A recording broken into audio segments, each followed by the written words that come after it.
estar grabando las sesiones y se las vamos a hacer llegar en el correo el día de mañana. Entonces, iniciamos, ¿verdad? Pues Tech Mornings es una iniciativa en donde lo que buscamos como Martinexa es pues traerles distintos temas a ustedes y realmente pues tratar como de tener una mañana distinta, ¿verdad? Cada jueves a las 9 a.m. ¿Quiénes somos en Martinexa? Pues algunos ya nos conocen, otros no. Entonces les voy a dar un pequeño resumen de quiénes somos como empresa. Pues tenemos facturación alrededor de 20 millones de dólares. Contamos con alrededor de 200 clientes en la región de Centroamérica. Y como compañía, pues tenemos más de 30 años de existir dentro pues, de este ámbito. Nuestros clientes pues, son bastante diversos, ¿verdad? Tenemos banca, entidades públicas, empresas de telecomunicaciones, de retail, etcétera, etcétera. Luego, pues donde estamos presencialmente, ¿verdad? En Guatemala, El Salvador, Honduras, Costa Rica y Panamá.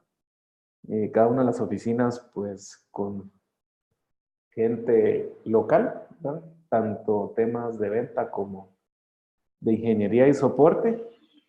Y pues, ¿cómo iniciamos? Iniciamos en Guatemala, luego pues abrimos la operación de El Salvador, de esa siguió Costa Rica, después Honduras y por último Panamá. ¿Quiénes son nuestros partners?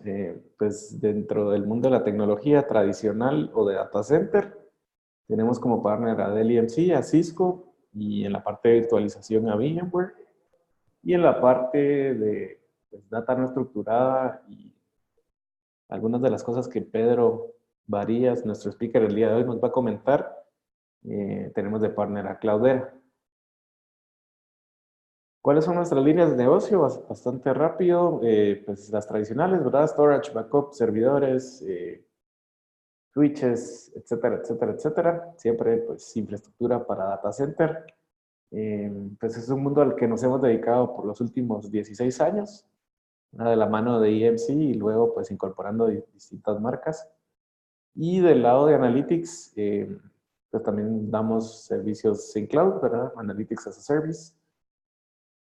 Y aquí tenemos a nuestro ganador de la semana pasada, como pues ya sabrán algunos, pues cada semana queremos premiar a los participantes que nos brindan su tiempo, ¿verdad? En este caso, pues Graving Agüero fue el ganador, él está basado en Costa Rica, y él ganó pues en nuestro webinar de la semana pasada, que el cual fue de Cisco UCS.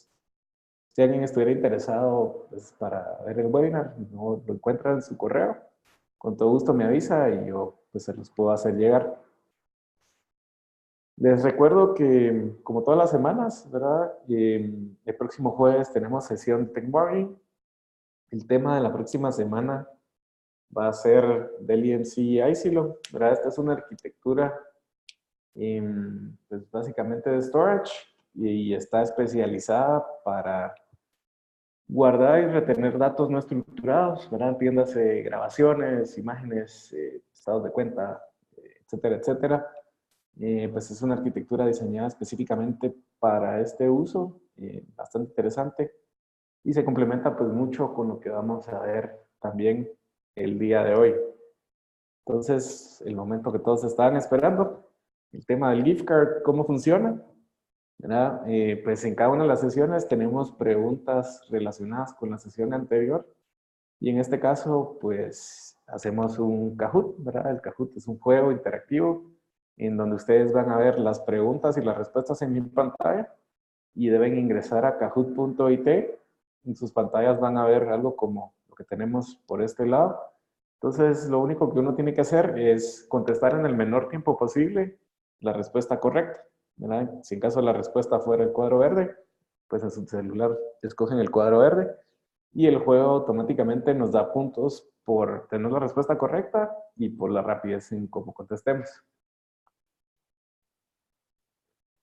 Dudas de cómo se juega el tema.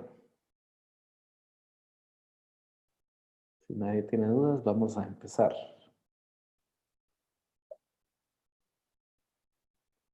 Entonces, otra vez tienen que ingresar a kahoot.it www.kahoot.it e ingresar el pin del juego que ven por acá.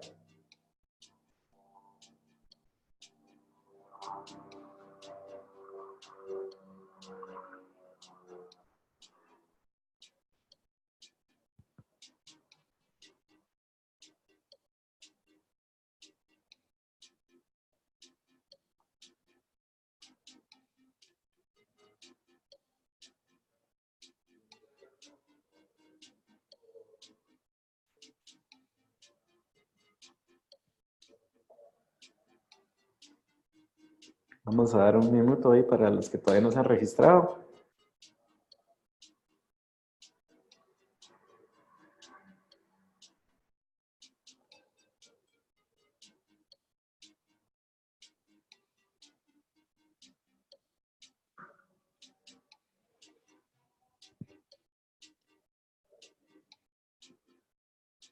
$30 para los que no se han registrado todavía.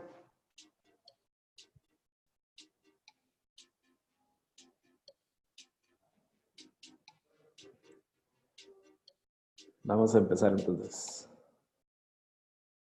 Entonces recuerden, las preguntas y respuestas están en mi pantalla y ustedes contestan en sus celulares.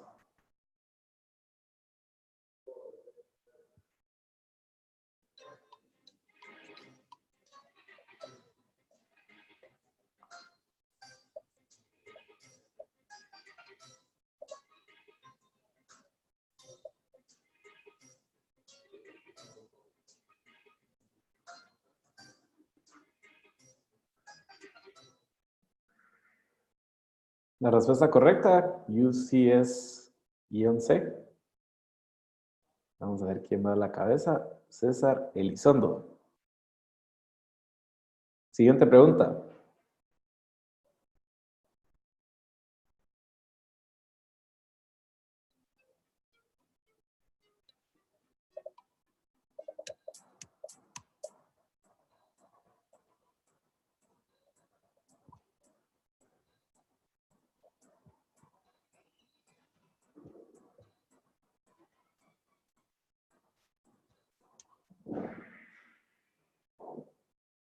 La respuesta correcta, Unified, ¿verdad? Para los que no sepan, Satoshi Nakamoto es supuestamente el inventor de Bitcoin, pero nadie sabe quién es. Vamos con la siguiente pregunta. Voy ganando. Obviamente no voy a poder ganar, así que ya no voy a seguir contestando. Y la siguiente pregunta es...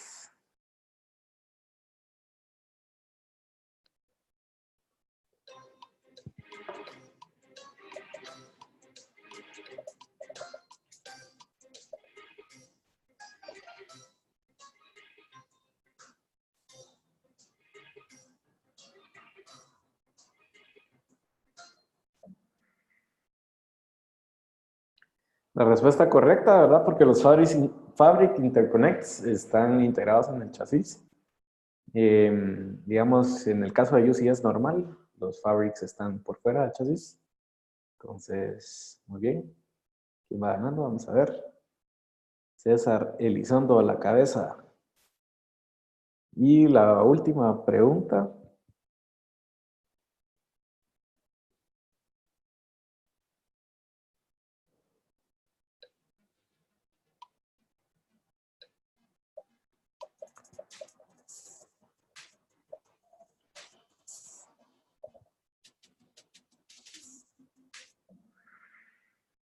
La respuesta correcta, ¿verdad? ¿Dónde se almacena el manager? En los Fabric Interconnects.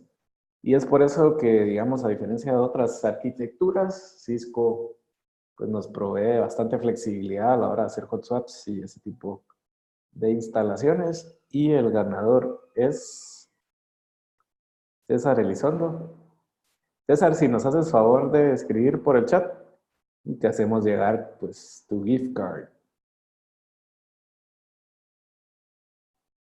Les recuerdo entonces, la próxima sesión vamos a tener el tema del EMC Isilon y voy a dejar de compartir mi pantalla y presentarles al conferencista del día de hoy, ¿verdad? Pues su nombre es Pedro Arias y él nos va a estar acompañando con la charla. Pedro, no sé si me haces favor de compartir tu pantalla para poder que todo esté bien. ¿Se mira ahí? Sí, ya te escucho también. Perfecto. Antes de que Pedro empiece, pues un pequeño intro para Pedro. Él es un ingeniero en sistemas, ¿verdad? Dentro de sus habilidades, por así decirlo, pues son bastante particulares, ¿verdad? Como les comentaba, pues Martinexa tiene dos líneas de negocio y pues una es la infraestructura tradicional y la otra pues ya es de Big Data.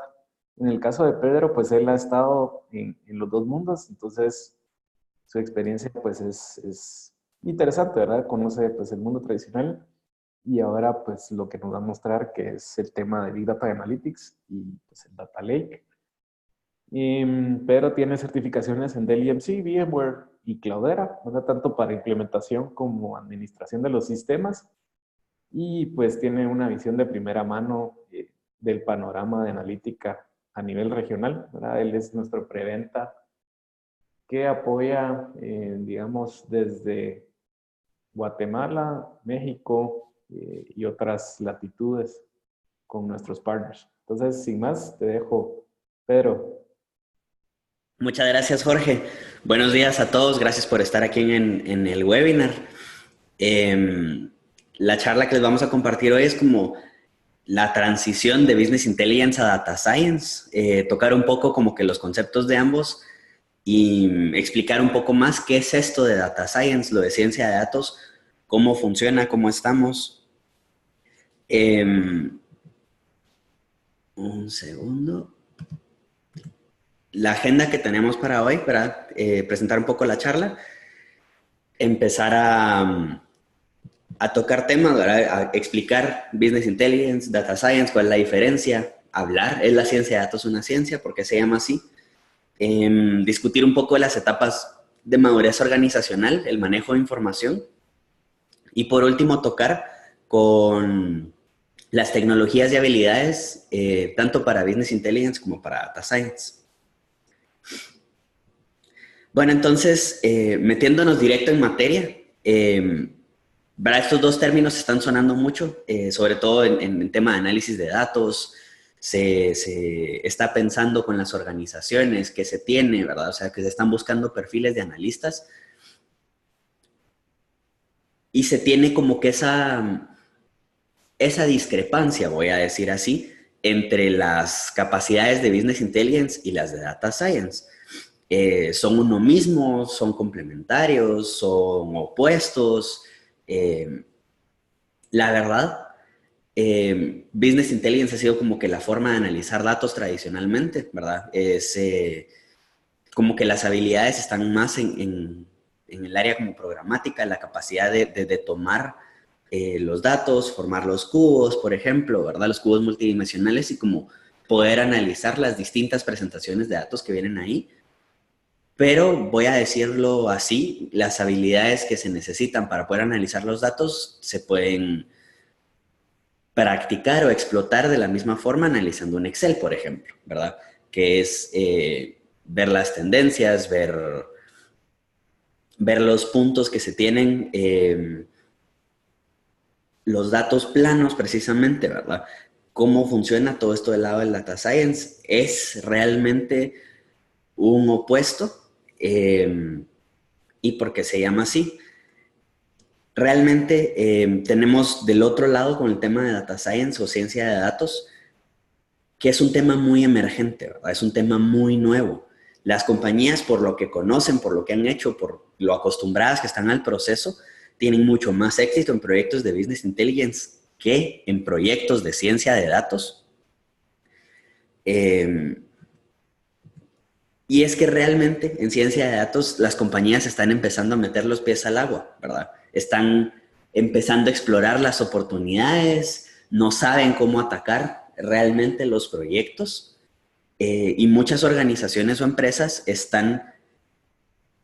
realmente creen que, por ejemplo, para atacar los mismos problemas es tomar un ambiente de analítica moderna eh, que se trabaja con Hadoop a nivel mundial meter un data scientist ahí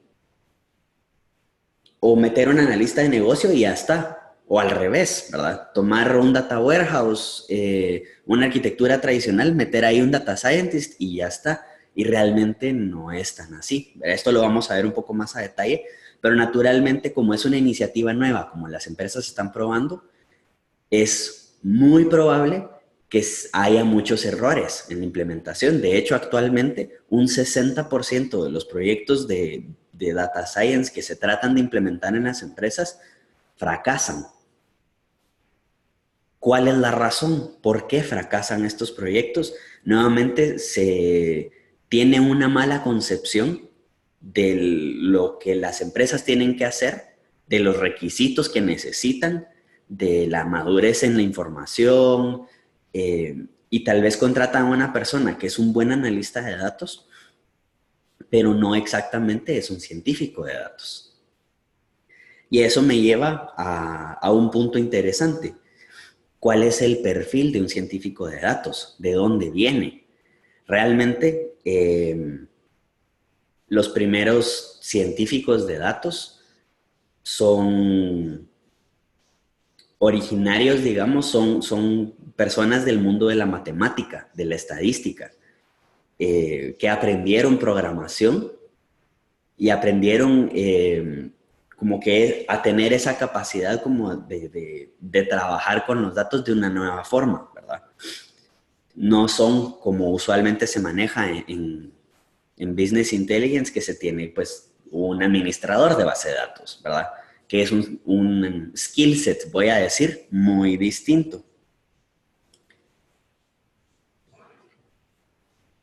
Siguiendo en esa misma línea, ¿verdad? Se hace la pregunta de nuevo, Business Intelligence y Data Science, ¿son opuestos realmente? ¿Son tan diferentes entonces por las habilidades que se tienen?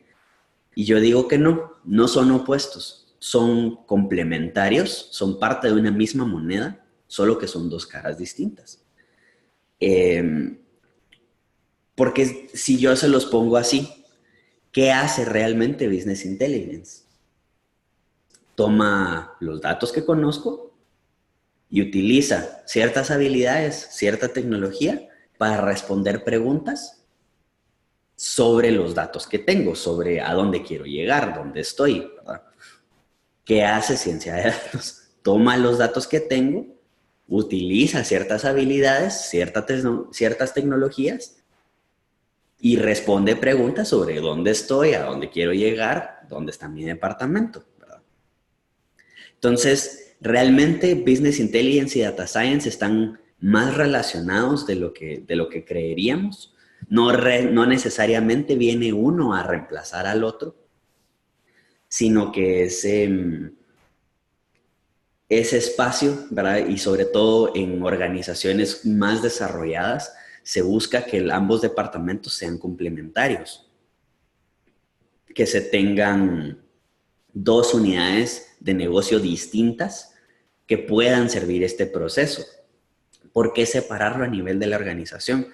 O sea, naturalmente, como les digo, esto depende de la madurez de la organización, pero como el talento es distinto, como los requisitos son distintos, diferentes dependencias de negocio van a atender a ambos puntos, ¿verdad? Entonces, siendo el perfil tan diferente, formar a las personas que van a ser científicos de datos y meterlos en el departamento, como le llamaríamos, un centro de excelencia, un Center of Excellence. Ese es el término para un departamento que se enfoca a ciencia de datos versus un departamento, por ejemplo, de inteligencia de negocio, que ahí está donde está nuestra gente de Business Intelligence. En el siguiente punto, entonces, hemos estado hablando este tiempo de qué es Business Intelligence, ciencia de datos. Tenemos una idea ahorita, pero como para entrar un poco más a materia, ¿verdad? ¿Es la ciencia de datos una ciencia? ¿Qué es realmente? Porque yo entiendo que pues estas palabras ahorita, Big Data, son términos calientes, voy a decir. son términos emergentes, toda la gente quiere saber, todas las empresas quieren estar en Big Data, en Analytics, con ciencia de datos, pero no tienen realmente un semblante de qué es lo que se necesita, ¿verdad? O sea, mucha gente asume que Big Data solo son teras de datos y ya estuvo, que es un buen punto de partida, es mucha data, pero también tiene que ser, Big Data toma también parte de no solo mucha data, sino data estructurada, data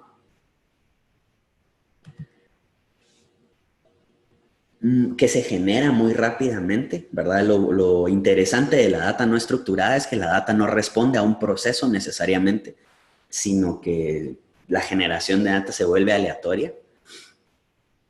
Entonces, como que hay más de fondo a lo que Big Data representa, ¿verdad? En fin, ¿la ciencia de datos es una ciencia? La respuesta es sí. ¿Por qué? Si pensamos en lo que hacen las ciencias naturales, le voy a decir yo, la física, la química, la biología, cómo se establecen, qué hacen ellas, ¿verdad? O sea, utilizan un set de leyes, un set de habilidades y nos proponen información que conocemos, ¿verdad? Por ejemplo, cómo funcionan las fuerzas, no sé, cómo reaccionan dos elementos que conocemos y nos permite trazar una hipótesis, estimar un comportamiento para cómo será eso que no conocemos, ¿verdad? Cada vez que descubrimos algo nuevo, nos permite utilizar el conocimiento que tenemos, utilizar lo que sabemos para formar una forma de llegar ahí, tratar de explicar lo que no conocemos con lo que sí conocemos. Es muy similar a lo que hace la ciencia de datos. En este caso utilizamos la data recopilada de nuestra empresa, nuestra organización, que pueden ser, ¿verdad? O sea, prácticamente cualquier dato. Digamos, tengo datos de facturación y quiero ver cómo se van a comportar,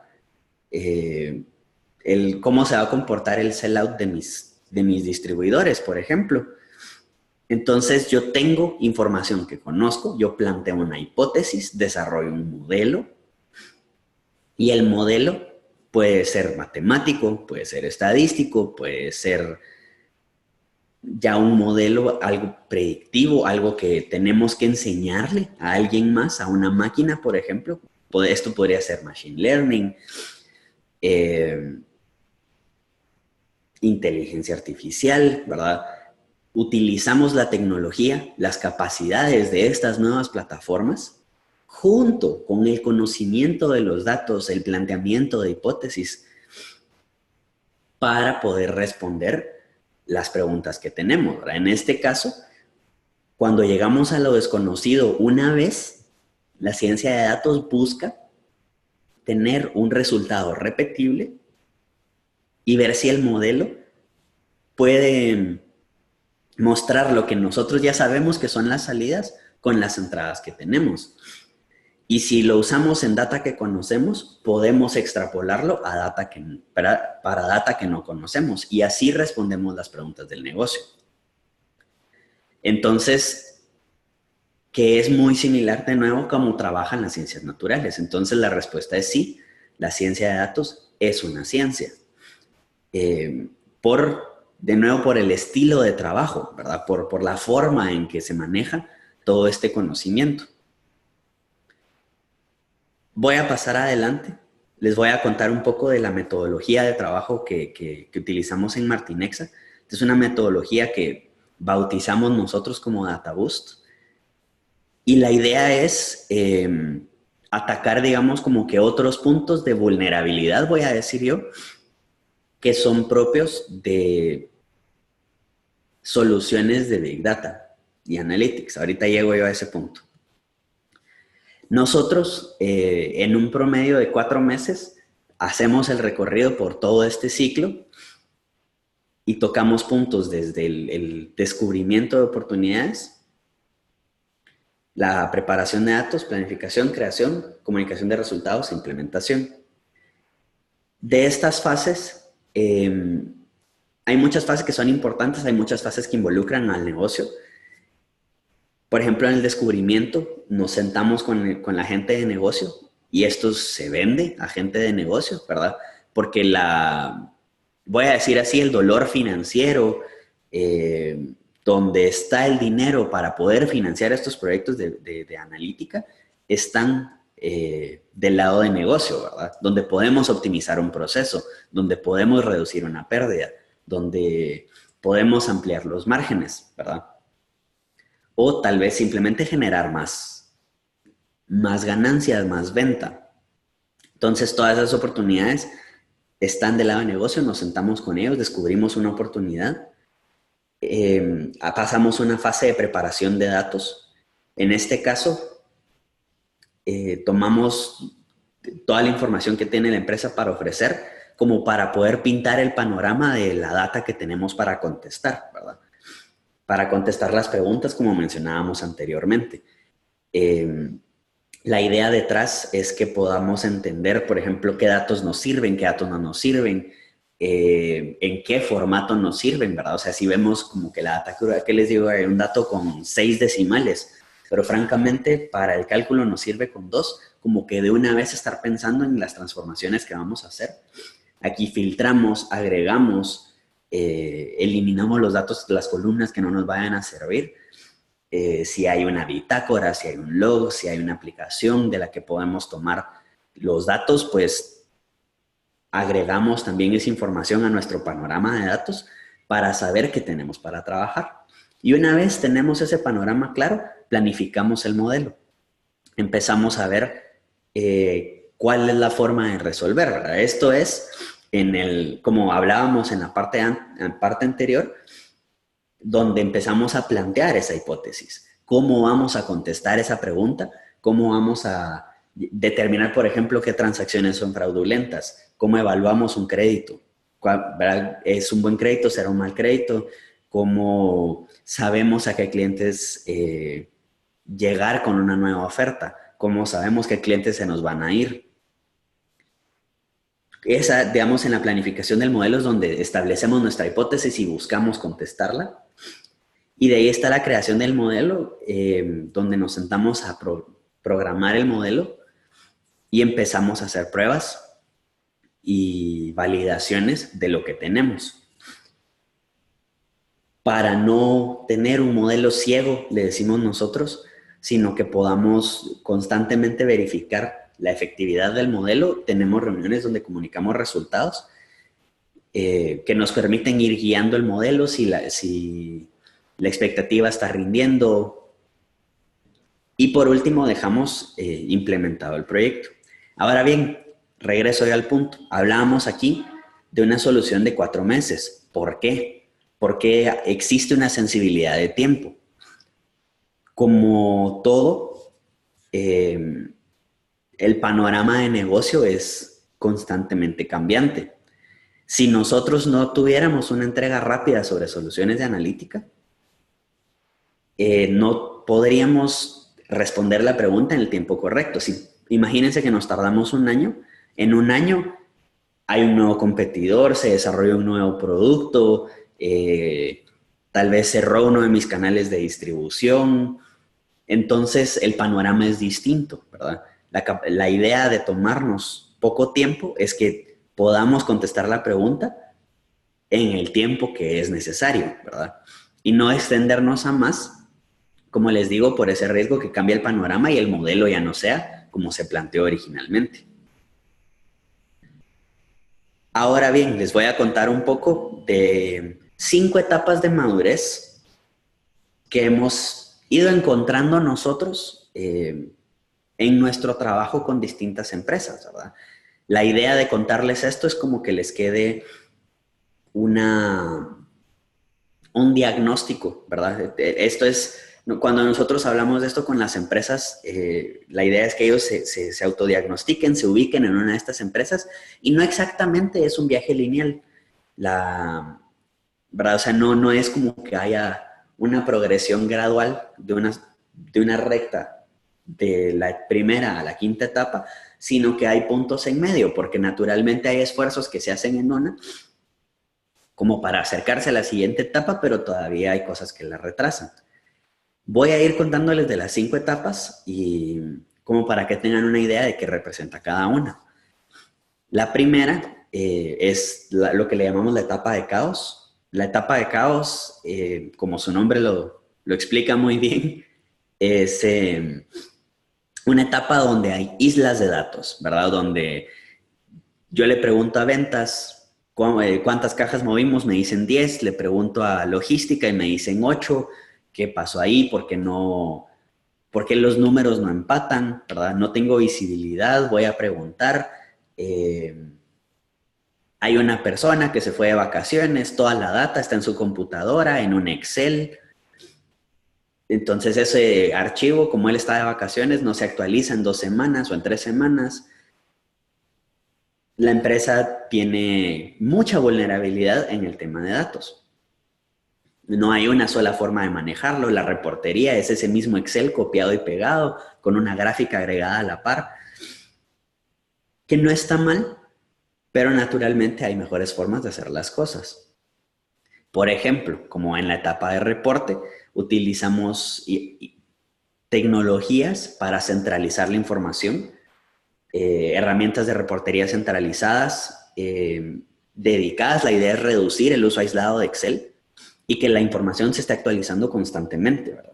Al tener una herramienta centralizada de información, no dependemos de una persona para actualizar la información, sino que podemos utilizar a varios miembros de nuestra organización para estar constantemente en la generación de información y en la vanguardia. Para el acceso a información se empieza a ver como un privilegio, ¿verdad? Se empieza a orientar un poco más a directivos, pero realmente como que se está empezando a inculcar una cultura de datos dentro de toda la organización. Es importante guardar estas cosas, es importante que se documenten, es importante que podamos generar un reporte después.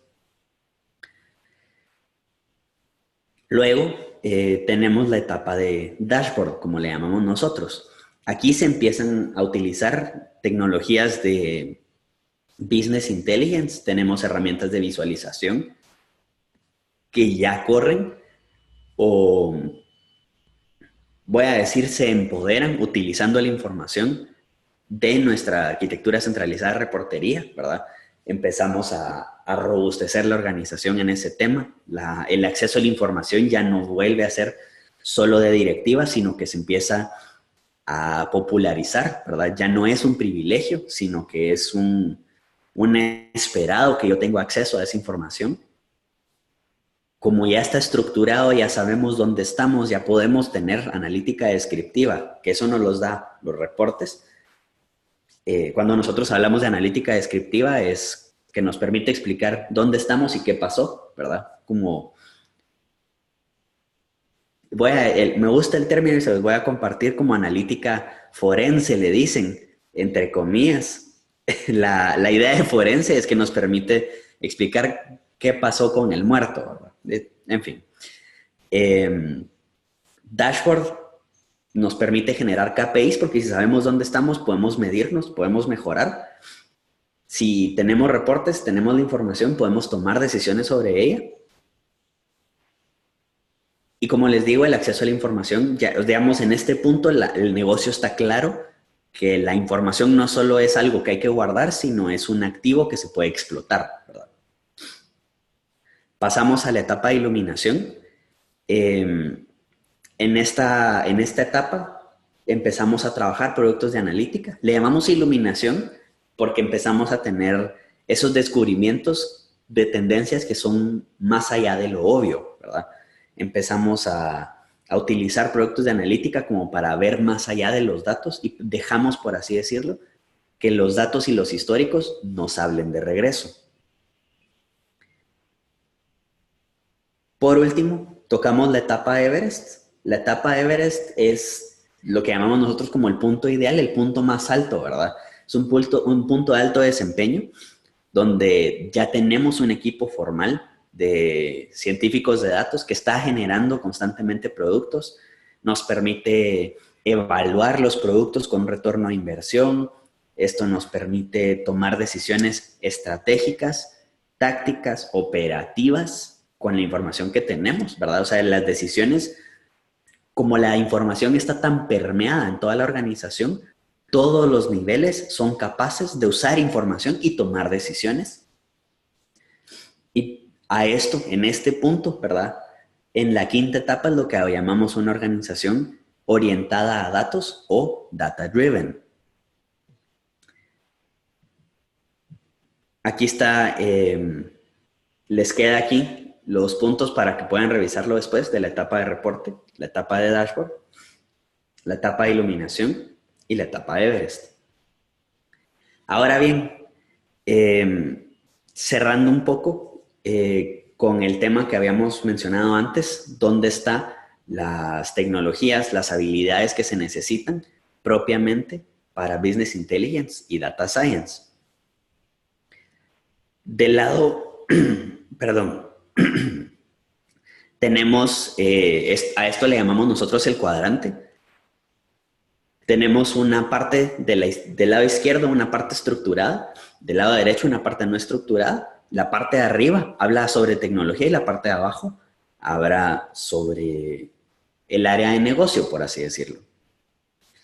Como les comentaba anteriormente, el lado de Business Intelligence maneja el lado de tecnología un Data Warehouse y el lado de negocio, las habilidades que se necesitan es Business Intelligence, ¿verdad? Que nos permite saber, como les decía, analítica descriptiva, son reportes, KPIs, dashboards, me permite saber dónde estoy y de dónde vengo.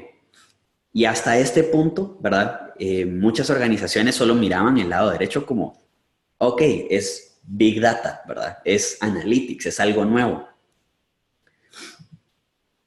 Entonces empezamos a ver que vamos a empezar a esclarecer esa área de la derecha. Vemos que tenemos, por ejemplo, del lado, empezamos a trabajar tecnología. El lado izquierdo es el Data Warehouse y su estructura complementaria, analítica moderna, es un Data Lake. Porque, digamos, ¿cuál es la diferencia entre los dos? El Data Lake me permite capturar no solo información relacional, como el Data Warehouse, ¿verdad? No guarda la información en tablas, sino que me permite guardar de todo. Me permite guardar archivos de texto, imágenes, videos, información de bases de datos relacionales, logs, temas de aplicaciones, sensores, toda esa información yo la puedo guardar en mi Data Lake. De nuevo, como les decía, esto es complementario porque responden a necesidades distintas y eso lo vamos a ver un poco más adelante. ¿Qué es importante saber entre la estructura tradicional y lo moderno o lo innovador, ¿verdad? Del lado de la estructura tradicional, como tenemos un cabezal especializado, es hardware específico para un data warehouse, ¿verdad? Dependemos, naturalmente es muy capaz, pero dependemos de una sola máquina, de un solo servidor, de un solo cabezal y su hardware especializado para el desempeño de toda nuestra analítica. ¿Cómo estamos buscando hardware especializado y eso? 1 terabyte usable, contemplando licencias, soporte, mantenimiento y el mismo equipo, se vuelve bastante costoso. Estamos hablando alrededor de $75,000 por 1 terabyte usable. Comparado a un data lake donde utilizamos lo que llamamos nosotros hardware commodity, que son servidores de rango medio, o sea, ni siquiera tiene que ser especial, no tienen por qué ser de la misma marca, ¿verdad? No tienen por qué ser hardware especial, ¿verdad? Sino que son servidores como lo que podríamos tener, sobre el cual podríamos correr un aplicativo, no tiene que ser, de nuevo, algo tan importante. Y la belleza, una de las bondades de Hadoop es que nos permite utilizar servidores paralelamente, ¿verdad? O sea, la idea no es tener un cabezal, no es un scale up, sino es un scale out. Entonces, si perdemos un servidor, no pasa nada, O sea, la solución es robusta, me permite esa pérdida. Entonces, el TERA utilizable, contemplando el licenciamiento, contemplando hardware, contemplando todo, soporte, se vuelve considerablemente más económico, con un costo aproximado de $1,000 por 1 TB usable, comparado a los 75,000. Además, como les decía, de un lado dependemos de un cabezal específico, entonces tenemos que trabajar temas de ETL, ¿verdad? Hacemos una extracción de la información, la transformamos, la cargamos y, digamos, eso se carga en nuestros cubos y lo podemos ver, pero si me dicen, me agregan un dato, mira, ahora quiero esto con 2 decimales, agrégamelo ahí en el cubo, me pongo a llorar porque tengo que volver a crear el cubo, volver a extraer la información, volver a transformarla para que eso pueda ser consumido en un reporte. ¿Qué pasa del lado del data lake? Nosotros tenemos la información y la cargamos, pero la transformamos cuando la vayamos a necesitar. ¿Qué pasa si yo cambio la forma de consumirlo? No pasa nada, solo se cambia la última etapa, la transformación. Y como yo no tengo solo un cabezal, sino que tengo varios servidores, podemos utilizar procesamiento paralelo para reducir el tiempo de operación de nuestras operaciones, ¿verdad? Entonces, ¿verdad? O sea, si yo les dijera que podemos hacer cálculos en segundos, en minutos, del lado de Data Warehouse parece insólito, de este lado es esperado de las soluciones. ¿Verdad? Y como les decía, que me permite guardar los dos tipos de información. Del lado izquierdo hablamos de base de datos, ¿verdad? Tablas, tema relacional. Del lado derecho, el Data Lake funciona como un file system y por eso es que me permite guardar todos los tipos de datos distintos. Y por último, hablando de los skill sets, ¿verdad? Tenemos Data Warehouse, el Data Lake, Business Intelligence y el complementario en el área no estructurada de Business Intelligence es Data Science, como hemos estado hablando todo este momento, ¿verdad? Modelos matemáticos, estadísticos. Del lado izquierdo tenemos reportes, ¿verdad? Y del lado derecho tenemos productos basados en datos. ¿Por qué productos? Porque nosotros tenemos un entregable, un consumible por organización, que responden en un tiempo específico a una necesidad o un reto o una oportunidad de negocio. Y tenemos aquí también a la derecha una pequeña tabla, como les decía, o sea, la importancia de la sensibilidad del tiempo en las soluciones o en los modelos analíticos, tanto predictivos o analíticos en tiempo real, que de la ciencia de datos nos proporciona, ¿verdad? O sea, el valor de negocio está en poder responder las preguntas en el tiempo correcto, ¿verdad? Dónde estamos y a dónde vamos. Porque saber qué pasó, eso me lo puede decir la inteligencia de negocios bastante bien, me lo puede explicar tecnologías que ya tenemos. Pero ¿a dónde vamos? ¿Qué decisión vamos a tomar? Voy a decirlo así, son temas más para ciencia de datos por este planteamiento de hipótesis que habíamos hablado al inicio, por la capacidad de predecir comportamientos y apoyados por la tecnología que tenemos, que al ser no estructurada me permite estar como constantemente en procesamiento paralelo y constantemente a la vanguardia, constantemente al frente de mis datos. Y eso es lo que yo tenía para compartirles hoy. Vamos a entrar a una sección de preguntas.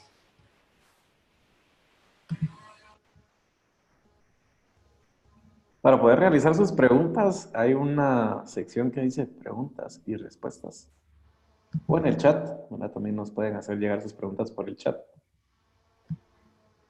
Muchas gracias, Pedro. Yo tengo una pregunta. Digamos, desde tu punto de vista, ¿cuál dirías que es, digamos, el mayor beneficio de tener un data lake? O sea, desde el punto de vista de tecnología, digamos, ¿en qué te beneficia? La verdad, tener un data lake tiene no es, digamos, un data lake sirve primero como un repositorio de datos. Gracias por la pregunta, por cierto. Sirve primero como repositorio de datos. Y lo bonito es que no necesariamente, bueno, aquí hablamos como de Business Intelligence y ciencia de datos como temas complementarios, pero ahora estamos topándonos que muchas organizaciones con data lakes bastante grandes empiezan a descartar el data warehouse, ¿verdad? O sea, las habilidades, ¿verdad? El skill set sí son complementarios, pero la tecnología está empezando a ser reemplazada por data lakes, porque con un data lake también puedo contestar temas de business intelligence, ¿verdad? Hay aplicativos ahí que me permiten responder eso.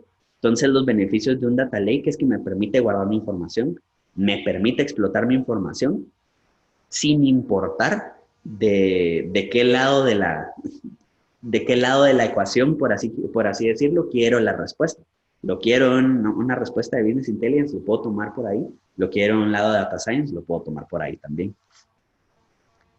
Y sumado a que puedo guardar cualquier tipo de información, ¿verdad? O sea, realmente un data lake es el futuro en temas de almacenamiento y explotación de los datos que tenemos. Ok, ok. Tengo otra pregunta. Yo he escuchado mucho, por ejemplo, de que en este tema de analytics, digamos, el tiempo en el que llegas a tus respuestas es como crucial, digámoslo así. Si vos lo vieras desde un punto de vista de tecnología, tal vez explicarnos un poco cómo es el proceso, digámoslo así, de llegar del mundo tradicional, que son distintas fuentes de datos fragmentadas, etcétera, etcétera, y cómo lo ves diferente cuando tenés un data lake. Digamos, cómo por así decirlo, funciona la arquitectura de datos en beneficio de las personas que tienen ese data lake. Pero como para entender un poco mejor tu pregunta, lo mencionas en temas de sensibilidad del tiempo. Sí, digamos, o sea, si yo, por ejemplo, tuviera dentro de mi pipeline de proyectos de la gerencia, digamos, mira, fíjate que yo quiero empezar a usar datos para generar insights y quiero tener un proyecto, por ejemplo, en 4 meses. Uh-huh. ¿Cómo eso se vería desde el punto de vista de un data warehouse y cómo eso se vería desde el punto de vista de un data lake? Ya, O sea, ya, como ya. que qué tipos de datos podría utilizar, etcétera, etcétera. Em, pues del lado del data warehouse voy a empezar, es como la parte que más conocemos. Tomás bases de datos, tomás tablas, cargas toda esa información, ¿verdad? Que es la parte de extracción, pero de una vez tenés que transformarla a cómo la vas a guardar, ¿verdad? Tenés que empezar a agregarlo en tablas dentro del data warehouse y empezar a formar los cubos, pero la formación de los cubos multidimensionales, que es como que las distintas perspectivas sobre las cuales vas a analizar los datos, voy a decir, algún tema un poco más rígido, ¿verdad? O sea, como que ya tenés que ir con hecho pensado cómo vas a explotar los datos que estás cargando ahí. Entonces, si hay algún cambio o algo así, hay mucho retrabajo.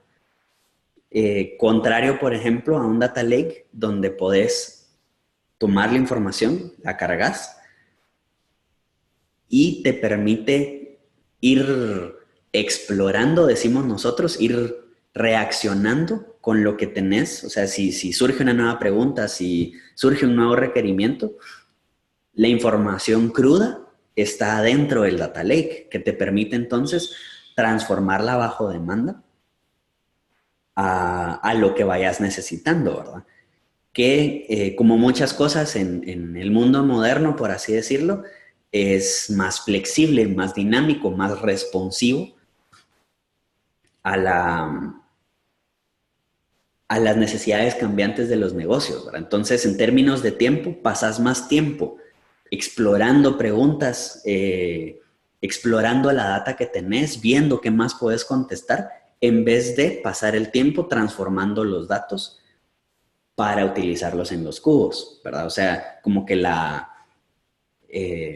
alojamiento del tiempo, ¿verdad? O la asignación de tiempo de tu equipo se pasa más en el lado tradicional, en la transformación de datos y cómo la vas a explotar, mientras que el otro lado estás pensando qué más puedes contestar y la transformación es un tema dado, digamos, o sea, se asume que va como parte de, pero realmente pasas muy poco tiempo en transformación de datos, sino que solo pasas más tiempo en exploración, qué vas a hacer, cómo lo vas a usar. ¿Eso contesta un poco tu pregunta? Sí, sí, digamos, o sea, al final optimiza mis tiempos porque el ETL ya no es a la hora de yo estar haciendo como digamos, el esquema de la data en un inicio, sino lo que hago es que luego de tener todos los datos en el data lake, yo empiezo a esquematizar esa data, por así decirlo, ya cuando tengo una pregunta del lado de negocio.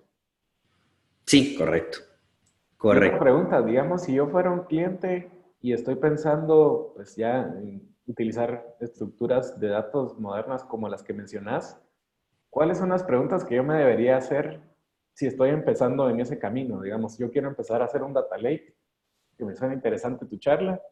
¿Qué preguntas me debería hacer yo como encargado de infraestructura o encargado de tecnología?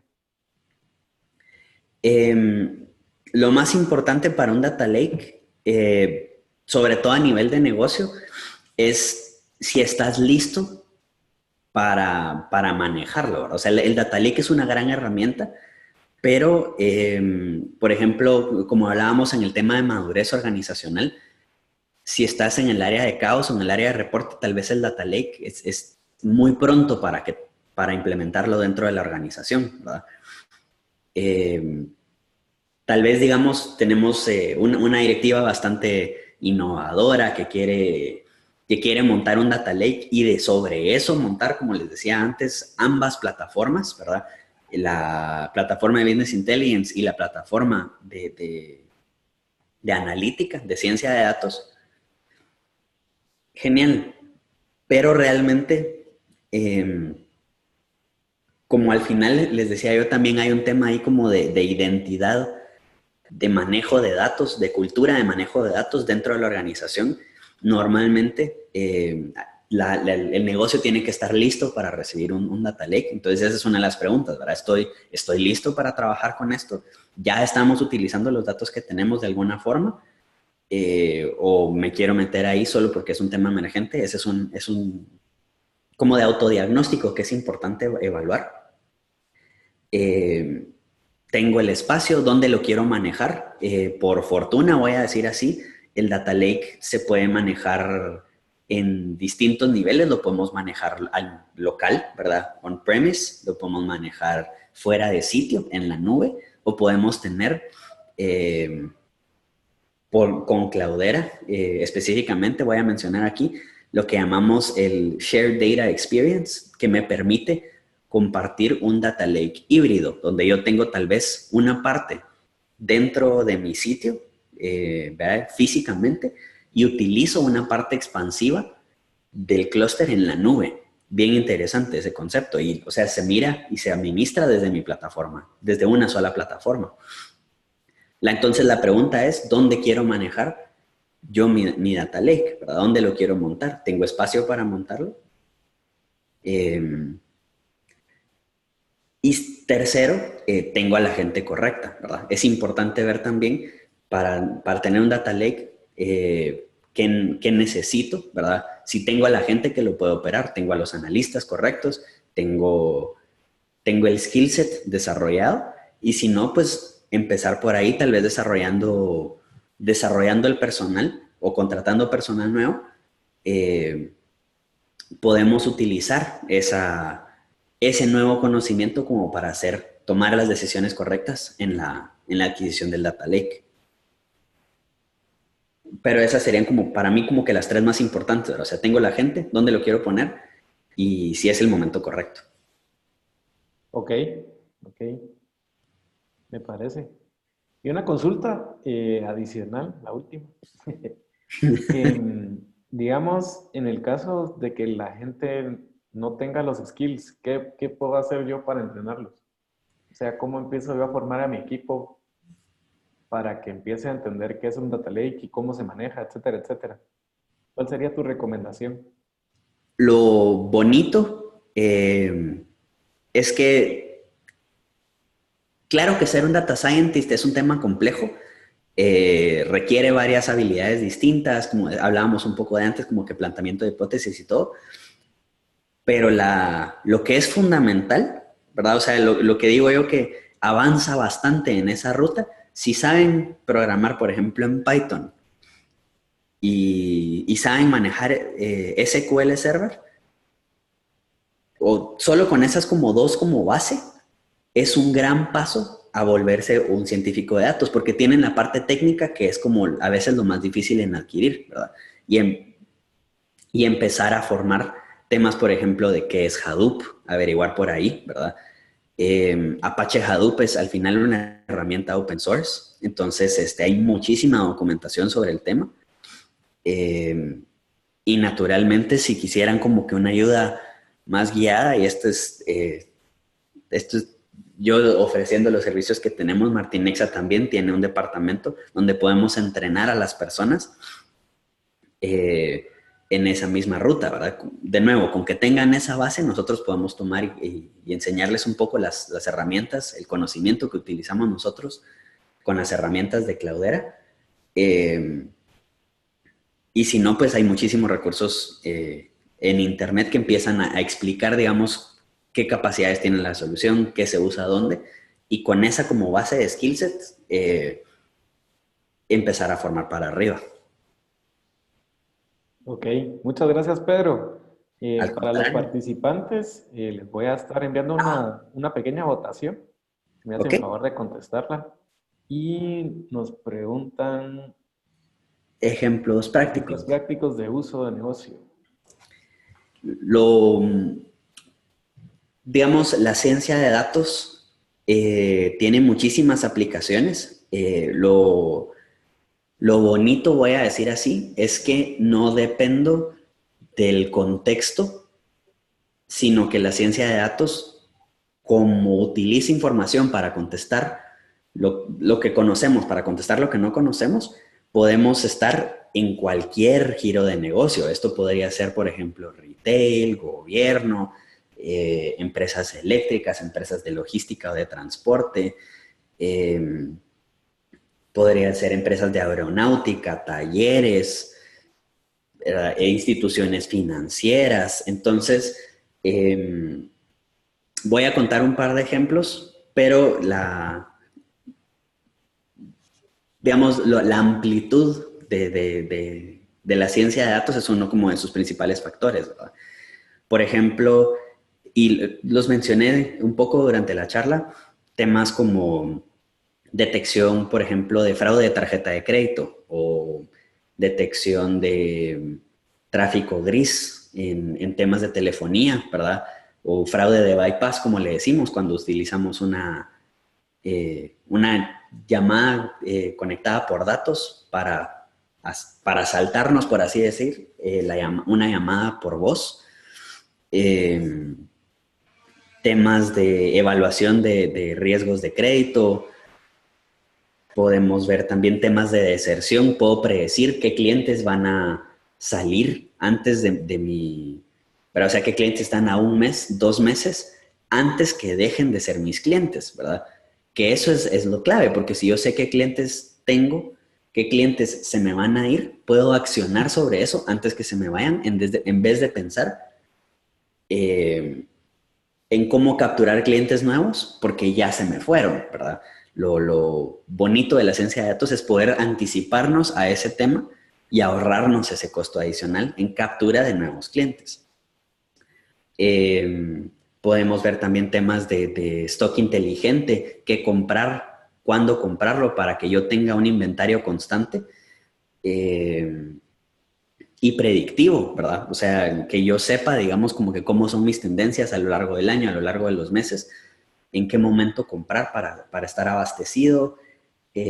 Podría ser tema de segmentación de clientes por comportamiento, ¿verdad? O sea, no clasificar a los clientes de 18 a 25 años, solteros, casados, hombres y mujeres, sino, bueno, quiénes son los que vienen y compran, quiénes son los que vienen y miran, quiénes son los que siempre usan cupones, quiénes son, ¿verdad?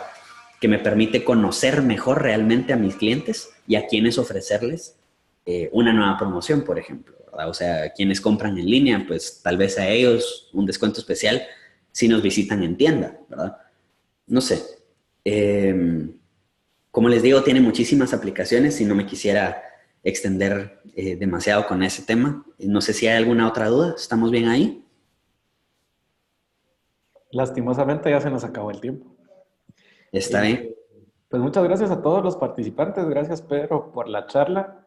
Una vez más les pido que nos ayuden a llenar la encuesta, ¿verdad? Al final queremos saber si realmente pues cada una de las charlas les está generando pues, conocimiento.